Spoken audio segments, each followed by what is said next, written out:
everyone. It is Wednesday, March 4th, and today we're going to be reading the obituary of Raymond Kenneth Stafford, who is the late father of Patty Jo Oakley, who is the spouse of Clyde Oakley, who, as many of you know, is a very active part of the land faith community. And I think that we can all relate to this in some way, but Clyde sent me two documents, and the first was the official obituary for Raymond Kenneth Stafford, who died at 88 and was from Kansas. He died on March 23rd, 2014, at his home surrounded by family. But Clyde said the obituary really doesn't do justice to his life, and so along with his obituary, Clyde sent Raymond's talk that Clyde had written and shared at his memorial service. And so I think there is something to be said about this mix between the facts of our lives and all that exists in between. And so today I will actually be reading Clyde's talk that he gave about Raymond at his memorial service. So I hope that you enjoy. I was quite nervous to meet Mr. Stafford. I was already going beyond my promise to myself of never dating anyone from New Jersey. If you are from Becky's, you understand that comment. But coming to meet an executive vice president and comptroller of a major oil company was terrifying. I guess I was expecting someone a bit arrogant, full of self-importance. But I found just the opposite. A down-to-earth friendly man with a Midwestern accent and a sparkle in his eye who was welcoming and comfortable with himself. I don't know what he thought about Patty Jo seeing a long-haired folk singer from a farm in Pennsylvania. But if he didn't like it, he never showed me that. I felt welcome in the Stafford home from the very beginning. There are times when positive first impression comes to unravel with time. But this was a time when every experience with Dad left me with a higher level of admiration and amazement. For a long time, I'd known about the fact that his father had been killed in a train accident in the summer of 1929, while he was still 3 years old, and that any money that might have come to the family evaporated by the end of the year. I heard stories of Dad and his brother Keith harnessed in front and pushing from behind an old lawnmower in a business they had established when Dad was in second grade.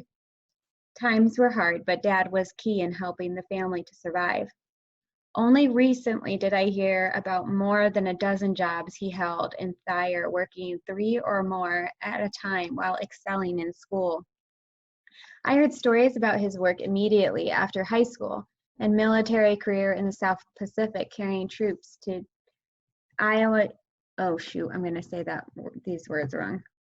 Iwo Jima and Okinawa. I know Okinawa, so apologies for that.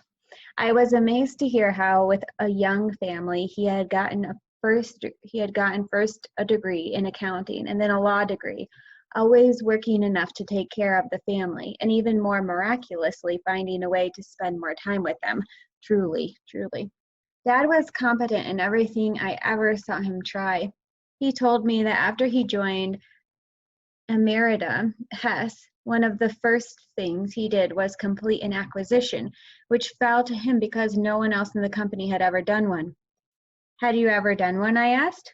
Well, no, but I'd had a course in how they were done.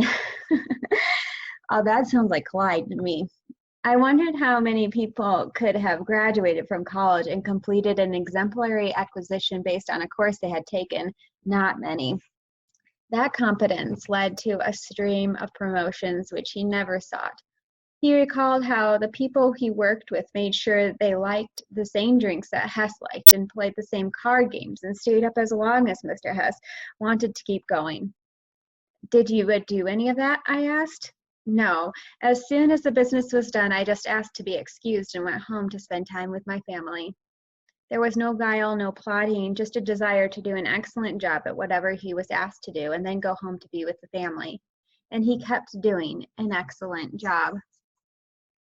I don't think I have ever met anyone with more honesty and integrity than Dad. I could hardly imagine how he could survive at the levels of business he occupied. Dad cleaned up many ethical problems he found as moved through his career. In fact, he was at once fired for his failure to compromise on ethical issues, but when he was bidding goodbye to Mr. Hess excused himself, fired his boss, and gave Dad the job. I'm quite sure that Mr. Hess never lived by the ethical code that Dad lived every day, but it was the way he wanted the business to operate. Dad was a man of faith. This was not a faith spoken, but a faith lived. He always did what he was asked to do at the church, which amazingly enough included dancing in a 7-foot-tall pig costume, an image of which I carry in my mind and treasure to this day. He both invested well and gave his money freely to the church in many good causes. He loved his family deeply, including his extended family, with a great love. This is not an emotional outpouring, but a perpetual effort to do what was good for them. He and Mother sent our children to other countries as people-to-people student ambassadors. They came to attend their events and took an interest in all they did. Dad took us all skiing, which he took up and mastered at the age of 65. He and Mother took the whole family to Barbados for their 40th anniversaries in a trip that I still remember as one of the most fun things I've ever done, and to Sanibel Island for their 50th. Whenever he would visit, I would come home from work to find some job that I had been putting off or avoiding completed while I was at work.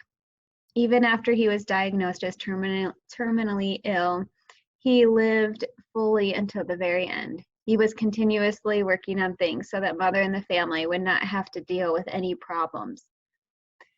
He was still considering buying a new computer just 3 weeks ago. He hosted the last appointment on his list on Wednesday and then finally realized it was time to let go. He was not outwardly communicative during those last few days, but he waited until all the family that could make it was there. And then a couple hours before the first family had to leave, he died with everyone in the room saying goodbye. Or maybe it was just after he found out that KU had been eliminated from the basketball tournament. We'll never know. But he was a great sports fan. His was a remarkable life, remarkably well lived, and he has left such a positive example and legacy, to which none of us can believe we can truly aspire.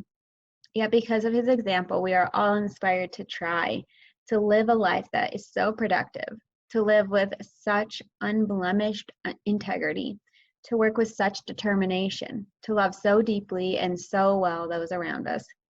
We celebrate today Dad's truly inspiring life. What a beautiful memory to be shared today. A wonderful naming for this Wednesday. And I hope that inspires you, not only to send me an obituary, but maybe to rewrite one, not as the facts might be remembered, but maybe as the story you remember in your heart. May you be well, may you be blessed, and may you feel connected to all beings this day through the naming of this story and through the intention and openness to your own.